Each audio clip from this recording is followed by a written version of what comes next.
On the edge of the Gulf, next to Dubai, is Sharjah. Every international team plays here, including England.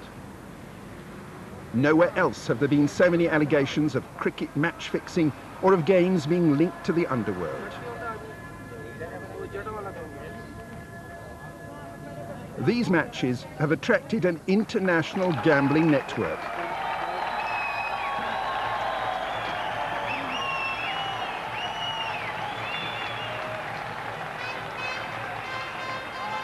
The man who owns and runs Sharjah Cricket is Sheikh Bukatir. He accepts that there is a problem. I'm not saying that there is no match fixing, because that's not in our... obviously, it's now very clear that a match is fixed between two people, a bookie and a player. When England's cricket team came to Sharjah in 1997 to play in a one-day tournament, its captain was Adam Hollioake. As soon as he walked into his hotel on the evening before the game, he realised something was wrong. Basically arrived in my hotel room to be greeted after about 4 or 5 minutes by a phone call from an anonymous caller asking me information about what my batting lineup was going to be and who I was going to bowl first, what I was going to do if I won the toss, etc., etc. 5 minutes later, I was received another phone call, this time by someone different, saying that I'd spoken to his colleague a few minutes earlier and saying that if I wanted to become very wealthy, that I should basically speak to him and arrange to meet with him. I hadn't even played my first game as captain of England at the time, and I'd basically played 5 one-day internationals, so for me it was disturbing, to say the least. Hollioake refused the offer and reported the incident. He's not the only player to have been approached in Sharjah to fix matches for cash.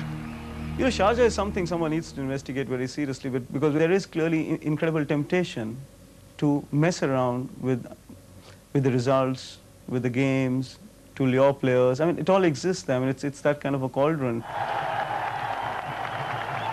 I don't think every game in Sharjah was fixed, but if, let's say, 2 or 3 important games are fixed, it makes a whole mockery of a tournament.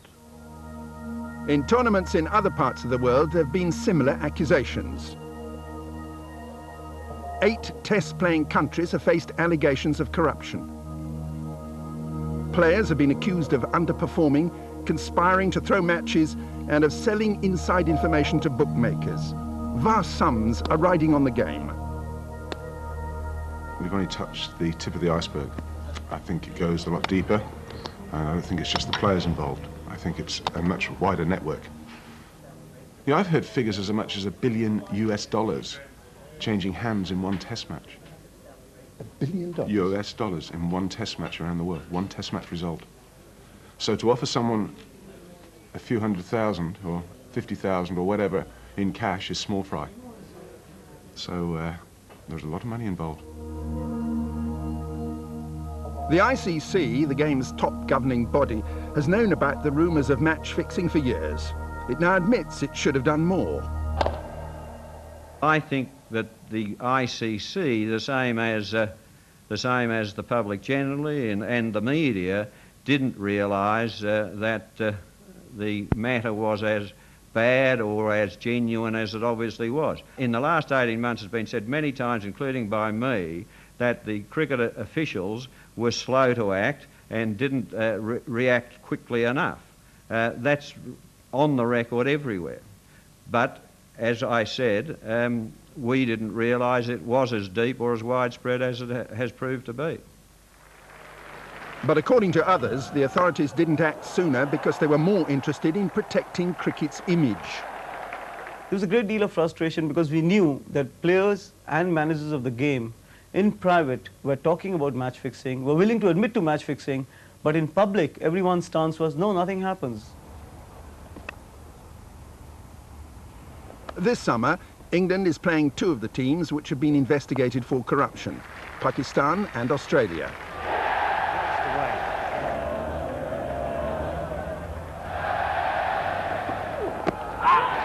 Last year, the captain of Pakistan, Salim Malik, was banned for life for match fixing. In Australia, Warne admitted taking money for helping bookmakers. England's Alex Stewart is under investigation after allegations, which he denies, that he did the same.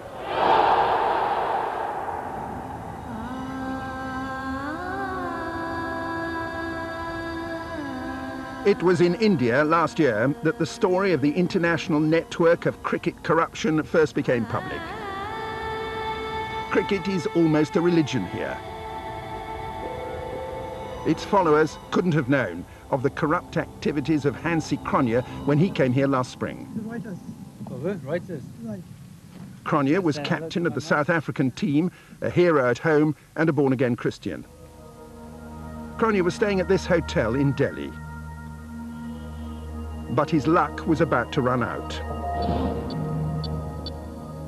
Indian police had set up a phone tapping operation. The police weren't looking at cricket, they were investigating threats by criminals against a local businessman. cRONJE could have had no idea that he'd unwittingly stepped into a trap meant for someone else. While monitoring those telephones, we overheard a conversation pertaining to cricket. Betting on cricket. Also, it is very widely known that certain mafia gangs based in Gulf countries, they have been heavily betting on cricket and manipulating the results. In one of the monitorings of the cell phones, we found that it was hANSIE cRONJE's voice. He himself was in conversation with one person. They were able to pinpoint where the conversation was taking place and identify the person cRONJE was talking to. He was a prominent Indian bookmaker. cRONJE told him that he's in room 346, and subsequent investigations confirmed that the conversation was between hANSIE cRONJE, who was in room 346. cRONJE was heard to say that he'd spoken to 3 South African cricketers and had a plan for fixing the game. According to the transcript, the bookmaker says everything's according to plan.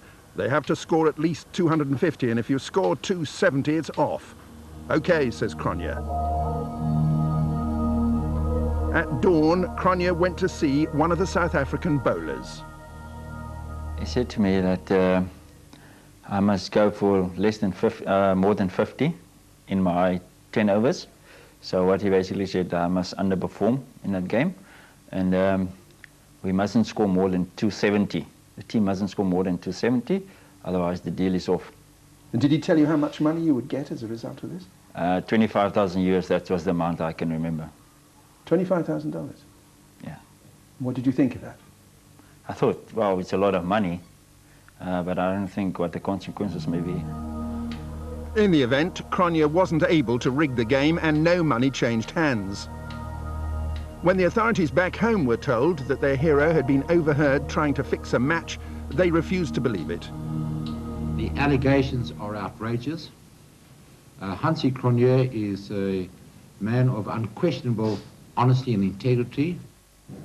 cRONJE himself then protested his innocence. The Indian government. If you check my cash, bank accounts, that I think is the only thing that's going to clear me, because as I've said, I have not received any money. Well, I suppose he thought he was beyond being caught, really. He was captain of the South African team. No one would, he wouldn't be caught, It was easy money. It was, who would know?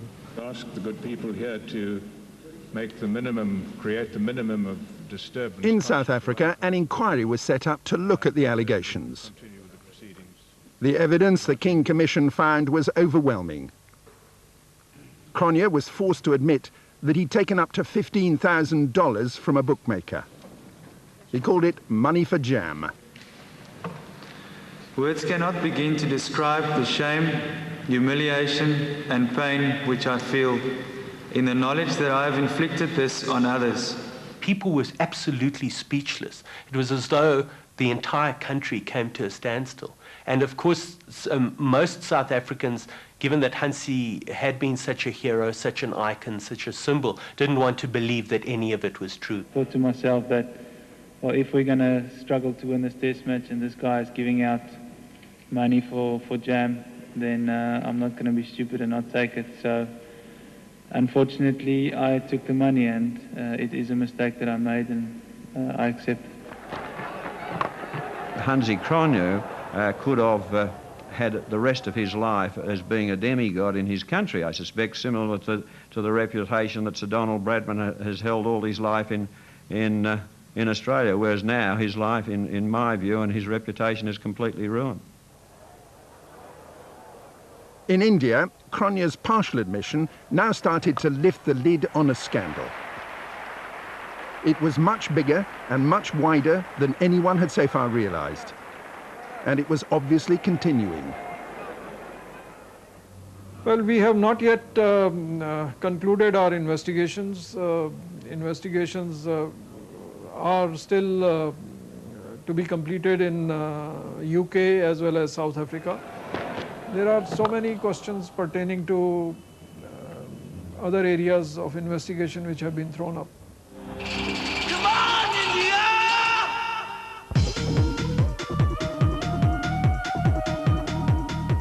In India, one-day internationals in particular have attracted sponsorship, and there's big money and constant promotion. Betting on cricket is illegal in India, but the games are used for what's known as spread betting. Spread betting is a clear indication of match fixing. Spread betting, for instance, works between two teams. X team will win the toss. Spread betting is a particular batsman will get out at this score of 10. Spread betting is India shall not score more than 200 runs. Now these are exact indicators of match fixing. There is no science in the world, there is no forecasting, there is no analysis in the world which can tell you in these two teams which team will win the toss today. Mr. Gupta has been investigating illegal bookmakers and their links with international cricket. He agreed to show us one of the more well-to-do areas of Delhi where he says illegal bookmaking flourishes. We have busted 3 bookies here in this particular market. I have busted them. Their offices are here, but the places where the bookies actually operate are actually houses. The cash transaction, they are collected from shops. There are places which will appear to you like shops. There are, for instance, a jeweler shop here. There is a restaurant, which actually is a restaurant. But people come and take their betting money from there. In India, since CRONJE was exposed, police have been raiding gambling dens all over the country. Last month, in this Delhi suburb, for instance, they went to this apartment block and found nearly 2 million rupees in cash. There were 7 arrests, and police were keen to show us what they'd confiscated. Mobile phones. But most significant was their discovery of betting records. These included recent games in which England had played. There's a match which is going on. One-day matches are there, and the test match. Are these cricket matches just in India? No, all over India. All over the world. Cricket matches all over the world, yeah. You've got bets here about English Sri Lanka? Yeah, England-Sri Lanka match, which was a second test match, played on 7th of March. And this is a list of all the people? All the people, yes. This is the match here, which was being... This is the bets. It's a huge amount of money. It's huge money. And how were the odds set for this particular match? That's what we are investigating. That's a matter still to investigate, to find out who are what you call fixing the rates. That we are looking into. That's a part of our investigation, and that is what we are looking into at present. And how likely is it that the source of that could be in Dubai and Sharjah? Every possibility. The source is outside India, but we cannot disclose so far what evidence we have collected. That's straight down the ground. It's in the air. More heroes were to be toppled by these investigations. Another captain, India's Mohammad Azharuddin, was also about to fall. And the answer is 6 more. He was vulnerable to approaches because he had the information needed to make profitable bets. If bookmakers could get to the captain, they'd be betting on a certainty. From what I heard from the bookies, there's even betting as to who would open bowling on one end and who would open the bowling on the other end. At what point would they declare? These are things which are, captain is the major chap who makes the decisions. And he is the most important person. So if he has 1 or 2 persons with him, he can really do a lot of damage to the match. What India's cricketing fans did not know was that their national hero was in the pay of a bookmaker. The bookmaker was M.K. Gupta. He'd gone out of his way to befriend cricketers. M.K. Gupta lives in this house in a well-to-do suburb of Delhi. He was out when we called. He was once a bank clerk, but studied international cricket and started taking bets in the street from those who didn't know as much.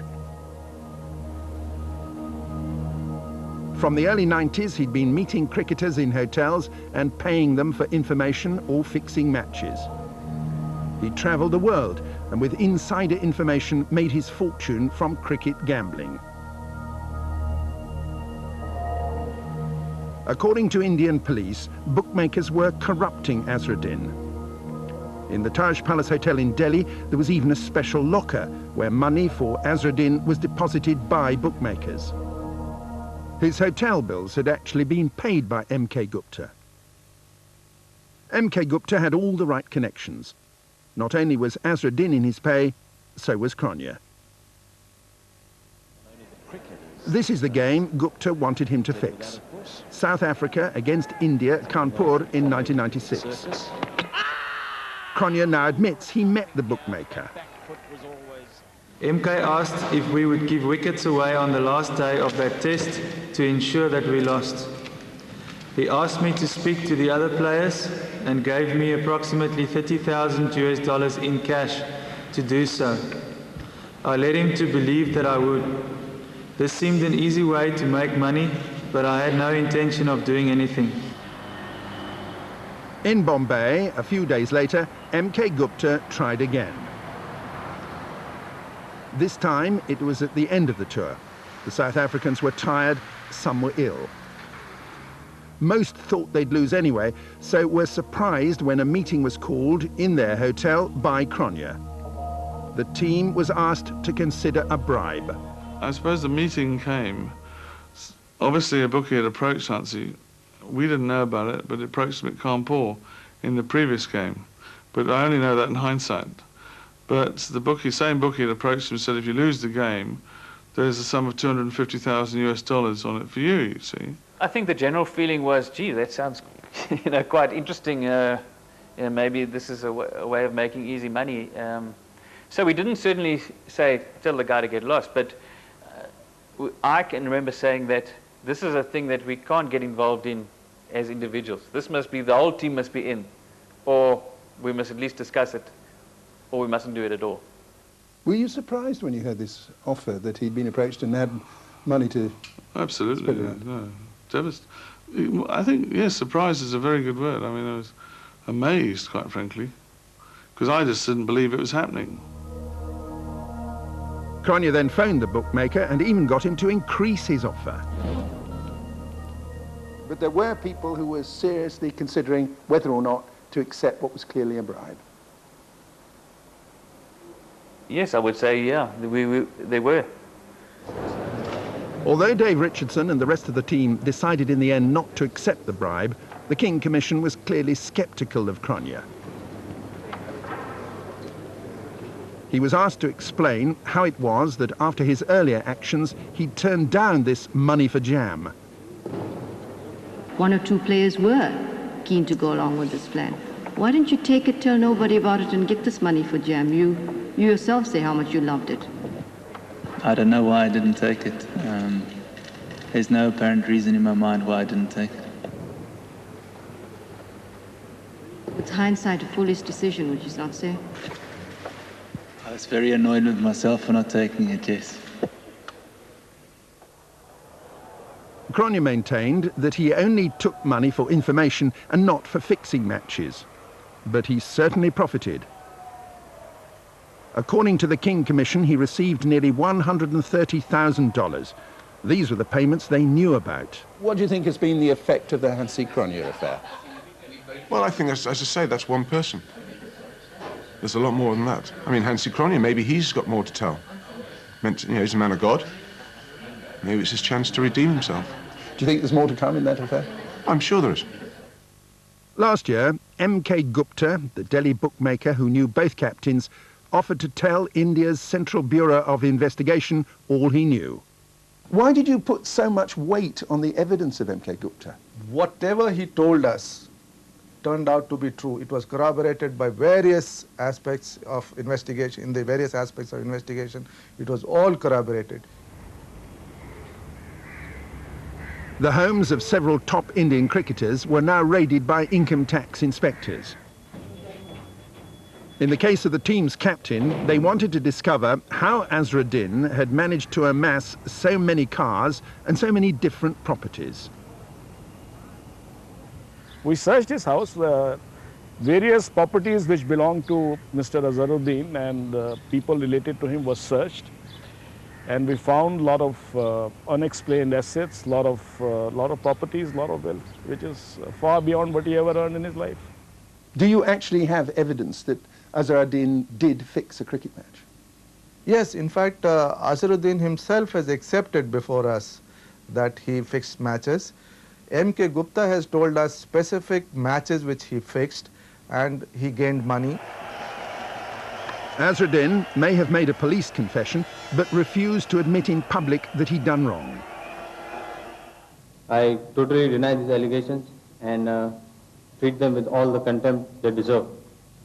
I am innocent and I am ready to face any investigation which the cricket board may initiate in this matter. India's cricket followers were not convinced.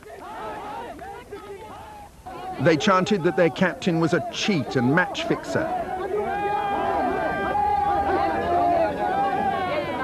Although he's appealed, Azharuddin has been banned for life. The reputation of the game, until now outwardly respectable, had become tarnished by the temptations of cash.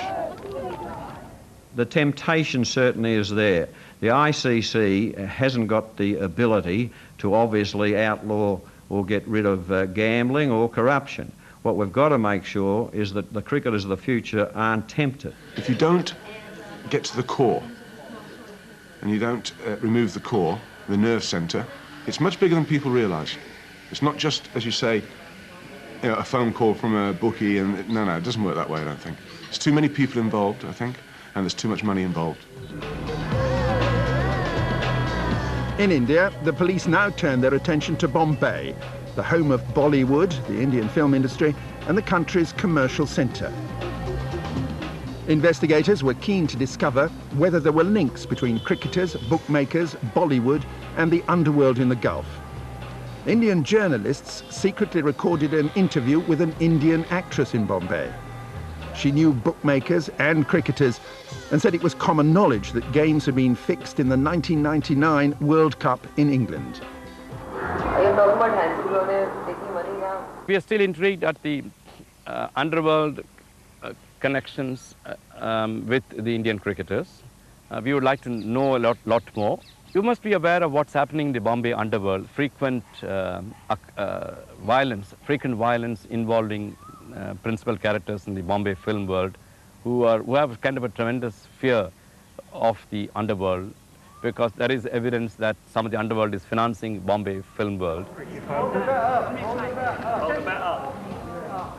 In England, the 1999 World Cup opened with all the public relations trappings.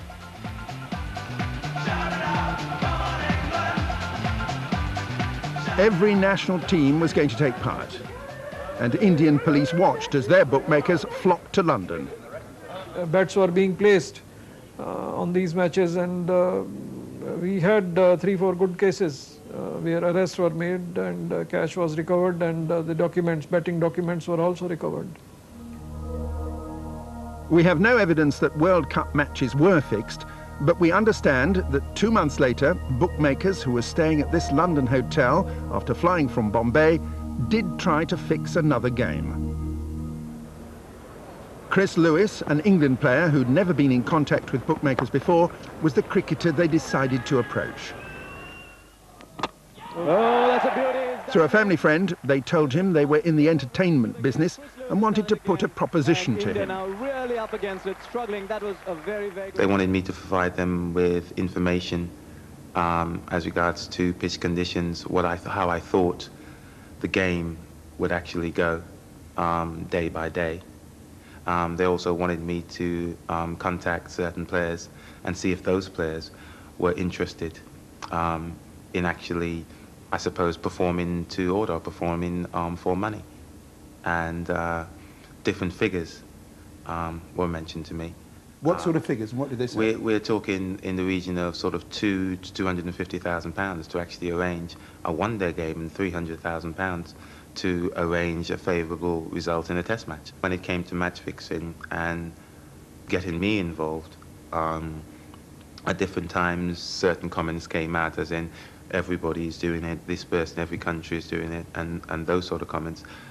It also went to the point where he was more specific and named players, players in the England team, that he said that he knows that have actually taken bribes. He didn't say that he actually himself had bribed them, but he said he knows that they have. Those players have never been named in public. Chris Lewis reported the approach and the allegations are still being investigated.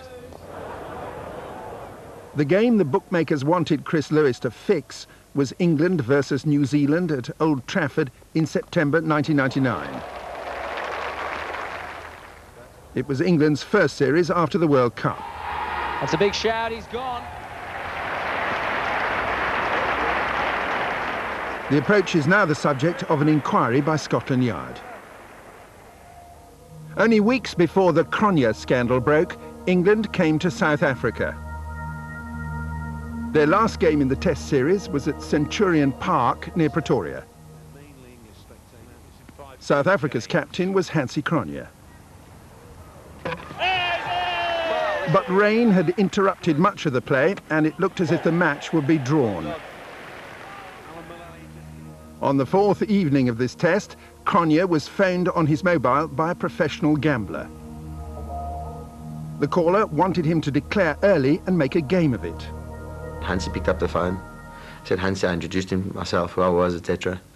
And I gave him the suggestion. At the time, yes, to get his attention, etc., I said, listen, what about the donation of about 200,000 Rand, if you can get this to happen from to a charity of your choice? Now, that was also part of him to listen to. Why normally should the member of a South African cricket team listen to any total stranger? Normally you'd probably be told to go jump in the lake. Marlon Arenstam, self-confessed cricket lover and bookie, phones up cRONJE. It's the time of the fifth test against England at Centurion Park in January 2000.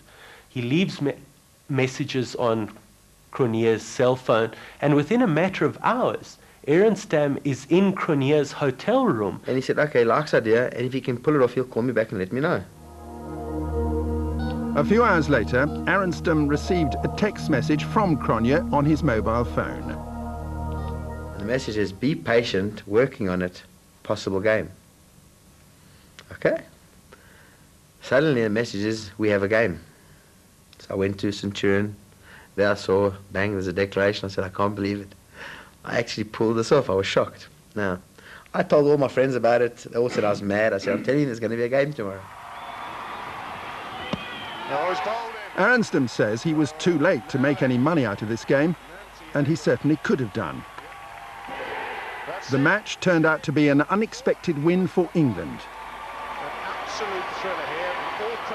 But cRONJE made money. Arenstam paid him 53,000 Rand, and the text messages continued.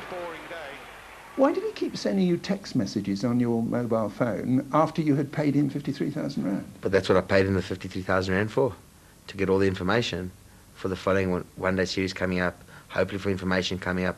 The 50,000 Rand was paid to him as a deposit for information for the future. The 3,000 Rand was paid because he gave me good information on one match. So how much money did you make out of gambling on cricket as a result of the information that you got from hANSIE cRONJE? Well, that's certain things I can't, that's the certain things that's, I don't know, if you had to ask me exactly now, I can't tell you either. I didn't, each match is a different event. But your investment was covered? From what I gave him? Yes.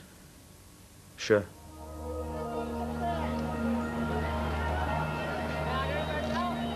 In India, police were now closing in on the bookmakers cRONJE and others had been talking to.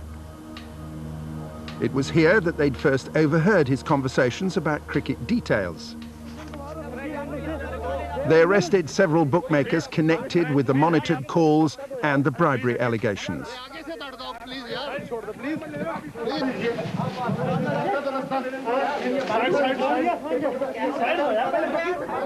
Police also arrested a film star from Bombay. I'm not feeling well.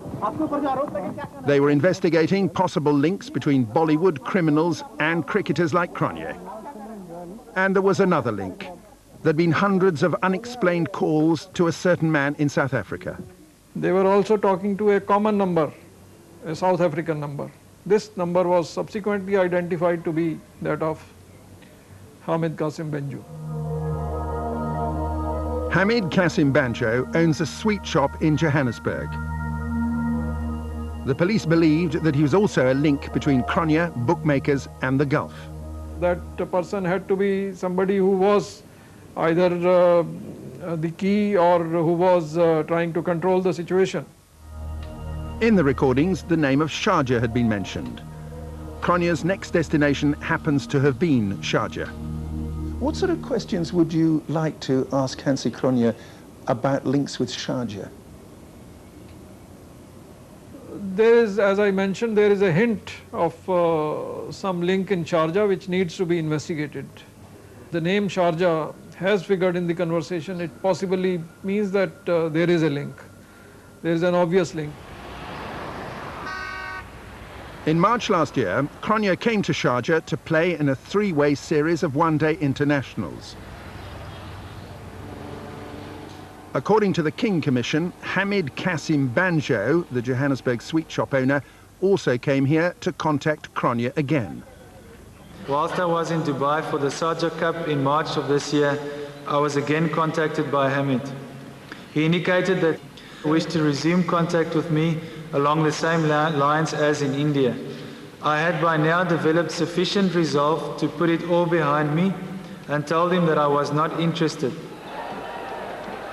But cRONJE also admitted to the King Commission that when he was in Sharjah, he was telephoned by yet another anonymous caller who said he'd pay him $100,000 before the game and $100,000 afterwards. And I'm just scandalized, frankly, that one-day cricket continues to be played in Sharjah, that the ICC continue to sanction cricket tournaments in Sharjah. Do you accept that there might have been match fixing here in Sharjah?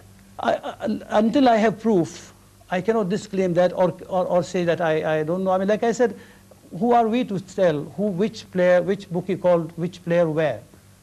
I mean, it's really difficult to say there was or wasn't. But one thing I can say, the Sharjah matches are of such high profile that they are watched so closely by so many people as you see now, and watched on television so closely.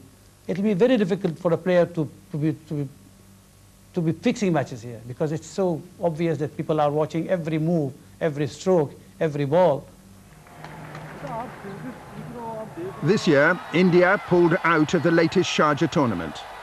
Coca-Cola cancelled its sponsorship. But the ICC has so far made no comment. The whole of the match fixing and corruption matter is a very complex and at times legalistic process, regrettably. At the present time, in regard to Sharjah, though, there is an investigation underway that is been put together by the United Arab Emirates people. I understand that an interim report from that investigation has gone to the United Arab Emirates Association, but as yet the ICC has not received a copy of it. hANSIE cRONJE, the South African hero who threw away his career, is now waiting for the final verdict of the King Commission. The crowd is silent, but the South Africans are joyous. He also faces possible charges in India. Henry Williams, his former teammate, did not accept money, but he was suspended for 6 months for not reporting the offer. He said later he thought it had only been a joke. He's had to pay a personal price for what cRONJE did. Has hANSIE cRONJE ruined cricket? In a way, yeah. He did. Because he left a mark, left a scandal mark. Cricket and cricket officials lost credibility over match fixing, and we have to win the confidence of the public back again. The ICC is about to publish the interim Condon report into match fixing. It's likely to confirm that corruption continues. Whether it's too late now to salvage the gentleman's game will still be an open question. I think there's a lot more to come around the world. I mean, it's unfortunately a topic that doesn't go away. It doesn't go away on its own.